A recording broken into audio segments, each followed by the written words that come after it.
At the start of the movie, a father-daughter duo climb up the Troll Hills in western Norway as a hobby. After they reach the top, the father, Tobias, tells his young daughter Nora about the folklore of the legendary trolls. Apparently, these mythical creatures wandered the earth several thousand years ago, but one day, they were cast into stone when they came into contact with sunlight. Tobias, a renowned folklorist, believes that trolls still wander around the mountains of Norway, and his daughter is fascinated by it. Fast forward 20 years into the future, Nora has outgrown her belief in magic and has instead turned to science. Now she works as a paleontologist. After working for almost 6 months at an archaeological site, she finally discovers a mysterious fossil. Elated that her hard work finally paid off, Nora celebrates her recent finding with her team. In the nearby Dovre Mountains, rapid construction is taking place to build a metro station. The workers are busy drilling into the mountain and setting up explosives to create a passageway for the project. Meanwhile, a crowd of activists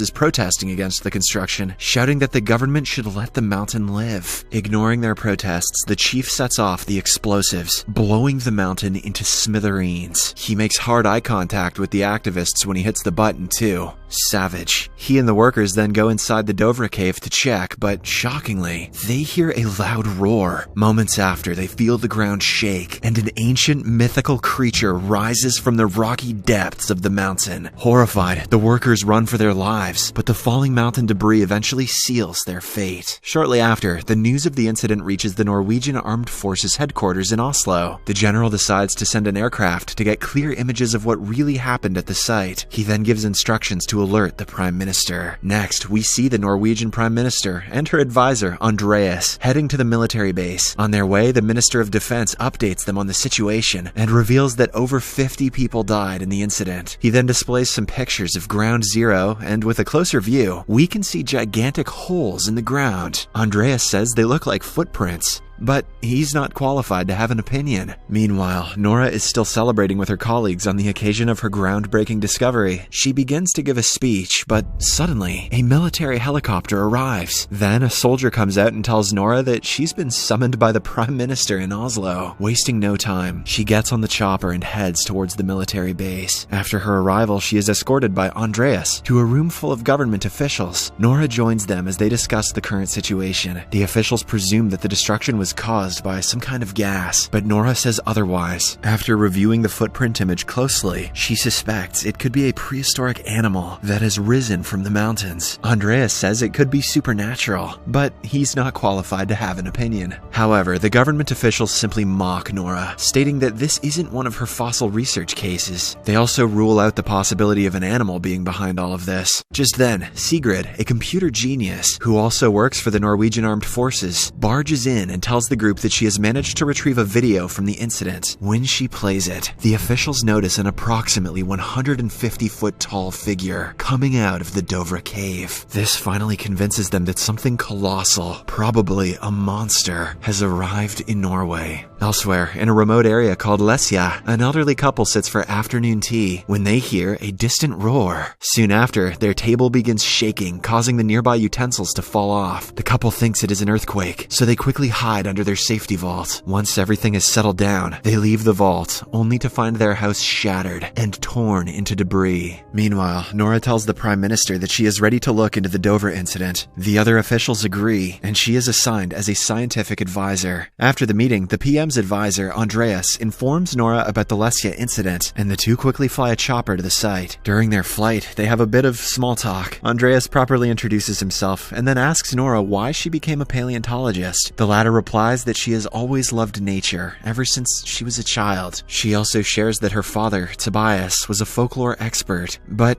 he eventually lost touch with reality as his beliefs went too far. At one point, his condition became so bad that he had to be admitted to a hospital. Andreas then confides in Nora that he always wanted to be a writer, and that he's working on a story about a monk that rips his own head off and throws it at enemies to bite them, and I honestly just found this really funny. Once Nora and Andreas reach the site, they are taken aback by the destruction. Soon, they are greeted by Captain Chris Holm, Special Operations Command. Chris briefs the two about the situation, explaining that the creature continued its track 2 miles south into the mountains. But although they did a sweep of the area, they couldn't find anything. It's almost as if the gigantic creature disappeared into thin air. Following this, the trio interviews the elderly couple, who are still shaken up by the incident. The wife reveals that she did not see anything. However, she did hear a strange howling sound. The sound was terrifying, much like that of King Kong. It was also mournful and sad. Unfortunately, the information is inconclusive, so Nora is left to inspect the surroundings by herself. Suddenly, she smells a strange odor that leads her into one of the giant footprints. Nora then scans the area for any clues, but strangely, there are no biological signs in it. It's almost as if the creature is not a living organism at all. Now, with all evidence leading to a dead end, Nora decides to seek help from her estranged father, who is living in a remote mountain alone. Nora, Captain Chris, and Andreas fly to his place in a chopper. Their first encounter is a bit hostile, but Tobias eventually calms down and takes them inside his house. Surprisingly, even after all these years, he is still researching the mythical creatures known as trolls. After a while, the group shows him the video that Sigrid retrieved earlier. Tobias is taken aback by what he sees, and he starts murmuring, "They are here." Confused, Nora wants a scientific explanation, not just some folklore, to find a solution to whatever they are dealing with. "Daddy, stop talking about trolls and tell me about this troll." However, Tobias stands with his theory and explains that the trolls went extinct because of the Christianization of Norway. He adds that he was about to reveal the truth until he was belittled as a maniac. He then grabs his bag and says that they are going on an adventure. Next, we see Nora, her colleagues, and Tobias flying on a chopper to a certain site. After a while, they arrive at the said site, and Tobias eagerly begins to look around the surroundings. He notices that the topography has been completely changed. Meanwhile, Nora gets a whiff of the same strange smell, which she calls hypernature. I have no idea what she means by this, and it's never explained, so that's that. As she scans around the place, suddenly, she sees a large figure waking up behind her. It is the mammoth troll that has camouflaged himself to blend in with his surroundings. Andreas and the others also notice this and quickly start the chopper. Fortunately, the group escapes in the nick of time. Dude, that troll has a tail. Once they reach a safe location, they go live on the internet and show the video to the government officials in Oslo. Now, everyone is bound to believe that the trolls are real. Shortly after, the Prime Minister arranges for a military operation led by Captain Chris. Soon, hundreds of soldiers gather around with the best artillery in the country and prepare to take down the giant. As they prepare for the duel, Tobias and Nora have a heartwarming father-daughter moment, bonding for the first time in years. And meanwhile, Andreas tells Captain Chris that he knows all about army gear because he plays Call of Duty. Then, the troll arrives, and the military goes buck wild. However, despite their best efforts, the troll doesn't seem to be affected at all. He appears to have regeneration powers, and can also smell the blood in his victims. After killing one of the soldiers, Tobias stands up and attempts to calm the creature down. Arms outstretched, he seems to be successful. Initially. At the same time, another vehicle arrives and pummels the troll with several bullets. As it turns and squashes the people inside, Tobias is inadvertently thwacked with the troll's tail, sending him flying and crashing to the ground. He tries to say something to Nora, but sadly passes away before he can elaborate on his words. That night, a devastated Nora goes through her father's journal, trying to figure out how to stop the troll, or at least understand him better. After hours of reading, she learns that the trolls used to throw boulders at churches, as they hated the sound of bells. Later, she shares the information with the officials, claiming that they have to think out of the box. The Minister of Defense doesn't want to move forward with such a far-fetched, superstitious plan, but since they have no better option, the General and the Prime Minister give her the green light.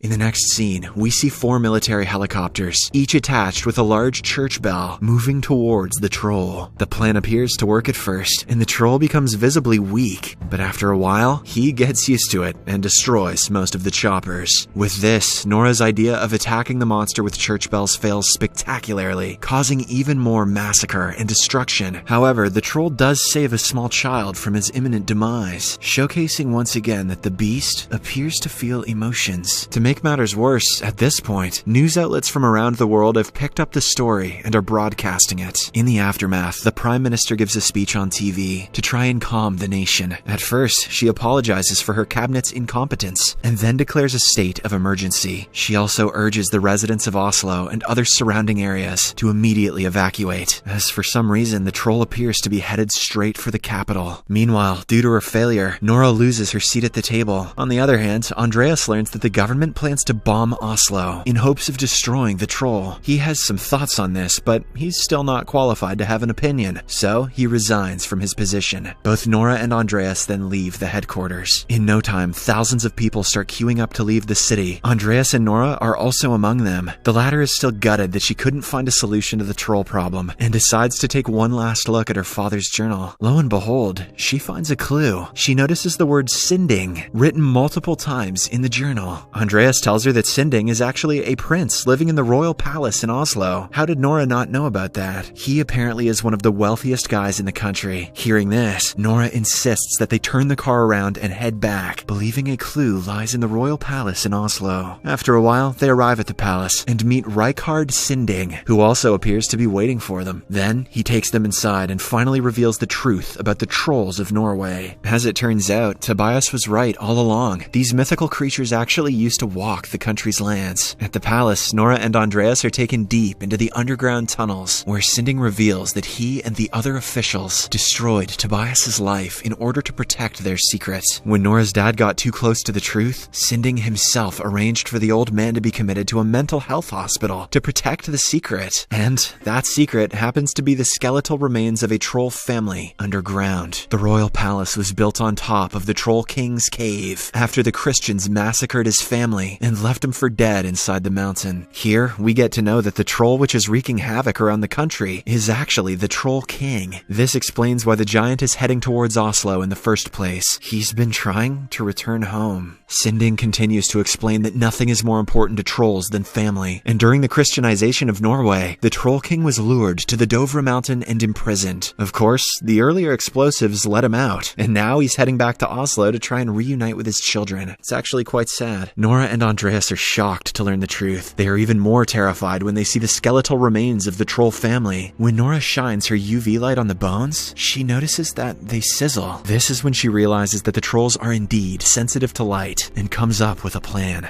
Bilbo Baggins was onto something after all, goddammit. Next, Nora asks Sinding to lend her the biggest vehicle he's got, so he provides her with the Queen's favorite pickup truck. After this, she phones Captain Chris and briefs him about the plan. She wants to surround the Troll King with tanning beds and expose him to UV lights, while Chris calls on some fellow soldiers to make the troll trap, including the one black character in this entire movie who is there for no more than tokenism. Andreas asks his friend Sigrid back at the government facility to delay the Oslo missile bombing plan. Fortunately, Sigrid turns out to be a hacking genius, and she successfully stops the fighter plane from firing missiles at the creature. With Oslo still intact, and the plan very much alive, Andreas and Nora jump into action. At first, they remove a large tarp from the back of the truck and reveal a troll child's skull they found underground. They then drive away, luring the incoming giant towards the UV light trap. A while later, the troll inadvertently smashes the skull and realizes that he has no family left. Enraged, he then turns his attention to Nora and Andreas, determined to make them pay. Elsewhere, at the military base, Sigrid is eventually caught red-handed while she's tampering with the missile system. However, the general commands her to abort the missile plan when they confirm that there are civilians nearby. Meanwhile, Nora and Andreas somehow manage to lure the troll to their designated spot. Wasting no time, military vehicles surround him and begin shining massive UV lights on him. The plan works, and the troll slowly burns to death. However, seeing the giant suffer, Nora has a last-minute change of heart. She realizes it's wrong to kill the creature, so she turns off the lights, which for some reason aren't being guarded by the military guys, and tries to save his life. She then urges the troll to go to the mountains where he can be safe, but unfortunately, it's too late. There's a moment of tranquility until suddenly sunrise hits, prompting the Troll King to collapse in a heap just before he completely turns to stone. Nora reaches out and touches him gently. This thing looks kinda like my dad, Nora thinks. While everyone else is rejoicing, Andreas and Nora start wondering whether more trolls could be hiding deep inside Norway's mountains. Nora then decides they should call this area Tobias Boulder. The Prime Minister shows up and says to Nora that she doesn't know what to say. She then proceeds to do exactly that. She literally says nothing to our hero. go. In the final scene, the movie jumps over to Dovre Mountain, where we can see a whole bunch of stones move. Suddenly, another troll rises from the rubble, ready to unleash hell on the people of Norway. Look out, boys! It's